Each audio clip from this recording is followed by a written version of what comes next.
Hey guys, welcome back. It's that time of year again. The Sephora VIB sale starts this Friday for Rouge members, and I will leave all the dates and coupon codes in the description box below. So today I'm going to talk about a lot of products that I have tried in the past 5-6 months or so, ever since the last sale. And I actually did film a video back in November for the 20% off sale, and I talked about a lot of staples and things that I feel like you really need in your collection, and I definitely still recommend all those products. I just didn't want to repeat them again for this video because I wanted to talk about some newer things that I've tried more recently. So definitely check that one out. I'll leave it linked in the description box. And even though I've definitely tried a ton of products in the last 5 months, there's only a few that I really would recommend to you guys. So that's what I'm going to talk about today, the things that I feel like are 100% worth it. And I'm also going to share my wish list with you guys. It's not super long. There's only, I think, 3 or 4 products on it that I'm going to be buying, and only one of them is actually makeup. So stay tuned to the end to hear about what I plan to buy for the sale. And without further ado, let's get started. Okay, so first let's talk palettes. And the first one I'm going to recommend is the Anastasia Beverly Hills Soft Glam palette. I absolutely love this palette, and I don't know why it got so much hate when it first came out, other than I guess people were upset that it has 3 of the exact same shades that the Modern Renaissance palette has. But it's such a different palette at the end of the day. Even with those 3 shades, I feel like Modern Renaissance is that perfect like fall and winter palette where you have those deep red and cranberry shades in there and the orange, and this palette is much softer, but it's still your warm neutral. So I think I'm gonna get a lot of use out of this heading into the springtime. It's just so pretty, and it does have those warm, rich brown shades, but it also includes, you know, your rose pink, your dusty rose. It has some really pretty gold shimmers in here, so I think I can get a ton of beautiful looks with this. I haven't played with it as much as I want to, but I have tried it enough to know that the formula is very similar to Modern Renaissance. It's not that overly powdery formula that the Subculture and the Prism palettes had. So if you love the Modern Renaissance palette, I would say definitely pick this one up for the warmer weather. If you're looking for looks that are just a little bit softer but still kind of along the same lines as Modern Renaissance, I think this is such a beautiful palette. And then next up is the Too Faced Chocolate Gold palette. I wasn't interested in this palette at all. When I first saw it on Instagram, I was like, it's too colorful, too bright, too many shimmers. I really don't think I would use that. Then I was in store and I happened to swatch it. And this is the best formula Too Faced I think has ever come out with.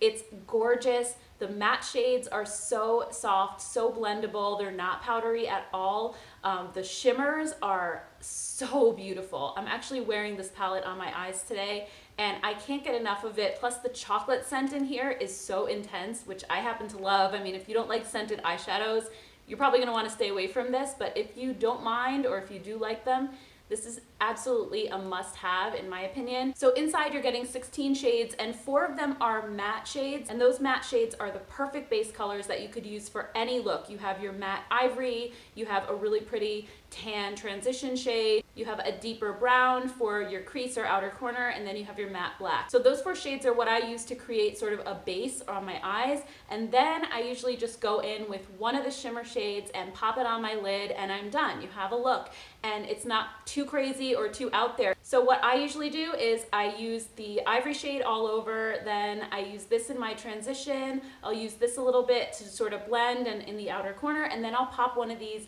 shimmer shades right on my lid, and that's what I did today. And I actually used this one here, Classy and Sassy, which is a really beautiful rose gold, but then I also lined underneath my eyes with this purple shade here. I've also used the pink just a little bit in my crease. I don't know if you can see it on camera, but they look intense in the pan, but they just apply so beautifully to the eyes, and they're actually more wearable than you think they are. I mean, I'm kind of afraid of color, and I think most of the shimmer shades in this palette are very wearable, and the ones that I think I was a little bit more afraid of, I've been experimenting with lately and really enjoying it. So I definitely would recommend this one. It's awesome. And then the last palette that I'm going to recommend is the NARS Wanted eyeshadow palette.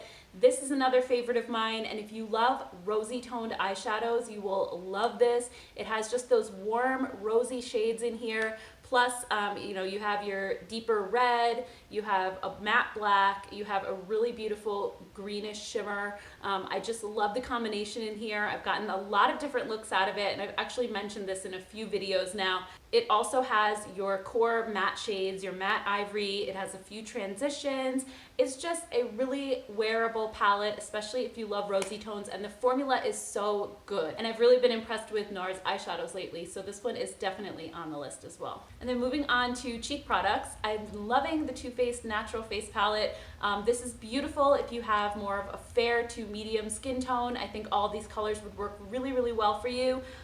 You get two highlighters, one that's pink and one that's more of a golden champagne color. Then you have your bright pop of blush and then your more subtle blush, and those are both mattes. Then you get your matte bronzer and your shimmery bronzer. So I think you can get a lot of use out of this palette, especially if you're traveling. It has absolutely everything that you would need in here, and I think the formula is so beautiful as well. They're almost creamy in a way, but they blend really nicely on the skin. They don't skip around.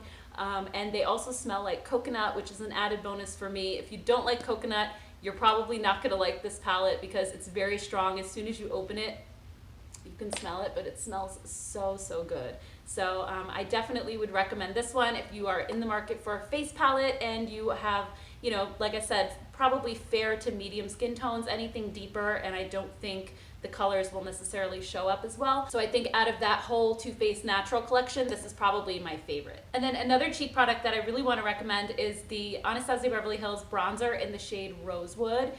This is the most beautiful color for fair skin tones, and if you're like me and you turn pink in the sun rather than like a golden warm color, this is absolutely stunning. It has that pink rosy tone to it, and that just mimics a natural sun for me. So I'm actually wearing it all over my face today. It's not dark, it's not overpowering, it's just a really pretty color, and again, it just looks way more natural on my skin tone than a golden or a more orange tone bronzer would. They do have other shades though, and they explain which ones go with which undertones, so there are other cool toned options that are a little bit darker as well as some warmer ones. So definitely check these out. I think the formula is beautiful on them, and I've been wearing this so much lately. So moving on to lip products, I've really been loving the new Urban Decay Hi-Fi Shine lip glosses. These come in 20 different shades, 4 different finishes, so you have some holographic ones, some metallic ones, there's some cream opaque shades, and then there are some sheer shades.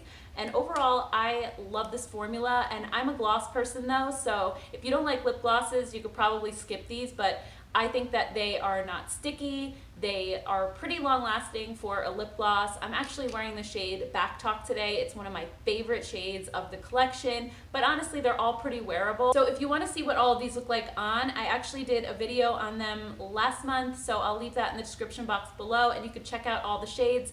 But overall, I think these are a really nice formula if you like lip glosses, and again, they give you so many beautiful shades to choose from, so definitely check these out. And then another lip product I've really been enjoying is the Bite Beauty Agave Lip Mask in the shade Maple. This was originally a Canadian release, and they just launched it in the US a couple of months ago. I bought it immediately because I'm obsessed with the Agave Lip Mask. I wear it every night before bed.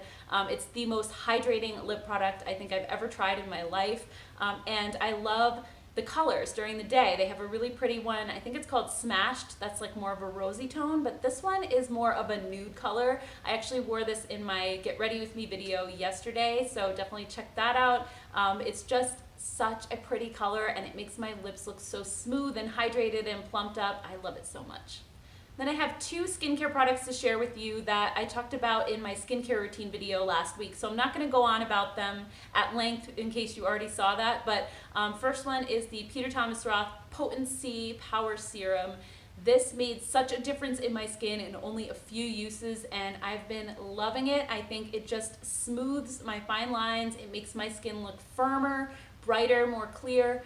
It's amazing, and when you check out the reviews on the Sephora website, I am not the only one that this worked for. I mean, I'm kind of skeptical when it comes to skincare claims, and a lot of times I'll try a product and I don't see it doing anything. In this case, this one actually did. So even though this is expensive, the fact that it works and works so quickly makes it worth it for me. And then another skincare product I've been loving is the Sonnen Park Beauty Water. This is an exfoliating toner. You can also use it as a micellar water to remove makeup, so it's very, very gentle. It doesn't have like glycolic acid or anything that is super harsh for your skin. I think it just exfoliates with papaya extract, so it's way more gentle, and my skin was super sensitive this winter. I didn't have any issues with this. It just really helps to remove that dead, dulling layer of skin that's sitting on the surface, especially if you're dry like I am, so I definitely recommend checking this one out. And then the last product I wanted to recommend is a hair product. This is the Living Proof Perfect Hair Day Fresh Cut Split End Mender. Rather than using an oil or a silicone on the ends of my hair, which tends to weigh it down, I've been using this and absolutely loving it. This is more of a lightweight lotion texture, but I apply it to probably the last 3 or 4 inches of my hair before blow drying, and it actually makes it look like I got a fresh haircut. It just sort of smushes those rough ends back together. So if you have really damaged hair, this is amazing. I really have been enjoying this a lot, and I don't find that it makes my hair greasy, or like I said, it doesn't weigh down my hair. I haven't used it up here. I really just use it on the ends, but I love what this does, and I definitely prefer it to using those oily shine serums that just make my hair look greasy after a while and are full of silicone. So definitely check this one out if you have dry or damaged hair. I think you'll really like it. Okay, so now on to my wish list. I have another hair product that I am definitely buying a full size of. I have a little sample, and this is the Living Proof Perfect Hair Day Nightcap Overnight Protector. I don't use this as it's intended. You're supposed to put this on dry hair before you go to bed at night, and then when you wake up in the morning, you wash it out and go on with your regular routine. When I first got this, I actually did try doing that. I put it on dry hair at night, and I was like, oh my gosh, my hair looks so good right now, like amazing. And I realized I don't want to use this at night. I'm going to use it during the day. So I use this as my final step. After my hair is dried, after I curl my hair, I just put a little bit of this in between my hands, like a pea-sized amount, rub it together, and just put it again like mid-shaft to the ends of my hair. And it makes my hair so shiny and bouncy and silky. And again, it's like more of a lotiony texture, so it's not one of those heavy, sticky shine serums. I think this product is incredible, and it's funny because I was reading through the reviews on Sephora.com, and a lot of people are using it in the same way that I did. They're using it during the day versus using it at night. I don't know why you would use this product at night when it makes your hair look so good. Why would you want to just go to bed at that point? So this little sample is almost gone, and I will definitely be buying the full size on Friday. And then I have 2 skincare products on my wish list, and they're both from Drunk Elephant. I've been wanting to try some more of their products lately, and these are their 2 newest products, so I'll just quickly read you what they are. The first one is the Protini Polypeptide Cream, and it says, the proprietary formula delivers younger, revived-looking skin almost from the first application. Lines, wrinkles, and signs of sun damage appear reduced. Depleted skin feels strengthened and moisturized. The formula's concentration of signopeptides, growth factors, supportive amino acids, and pygmy water lily extract provide visible and immediate results. So it sounded pretty good to me, and I've been looking for a lightweight moisturizer to use during the spring and summer. And then the C-Tango Multivitamin Eye Cream says it's a rich and restorative eye cream featuring a brightening combination of 8 peptides, 5 forms of vitamin C, and cucumber extract for firmer, stronger looking skin around the eye area. So both of these products have really good reviews, so I am definitely excited to try them out. And then the one makeup thing on my wish list is something I probably do not need, but I think it's so pretty. It's the NARS Wanted Cheek Palette #1. It comes in 2 different variations, and #1 is more for fair to light skin tones, and #2 is for deeper skin tones. I just think the colors in here look so pretty, and I cannot resist a blush palette. So I figured, you know what? I've been holding out for this sale to buy it because I need a new blush palette like I need a hole in the head, but I figured if I can get a little bit of a discount on it, then maybe I could just go ahead and treat myself. So that's what I'm gonna do. I think this palette looks so super pretty, and I will definitely be letting you know my thoughts on it in future videos. Alright guys, so that does it for today's video. I hope you enjoyed it. If you did, please give it a thumbs up. I would also love to hear from you in the comments. What are you buying for the Sephora VIB sale? Let me know your thoughts. I'd love to chat with you about it. Thank you so much for watching, and I will see you in the next one.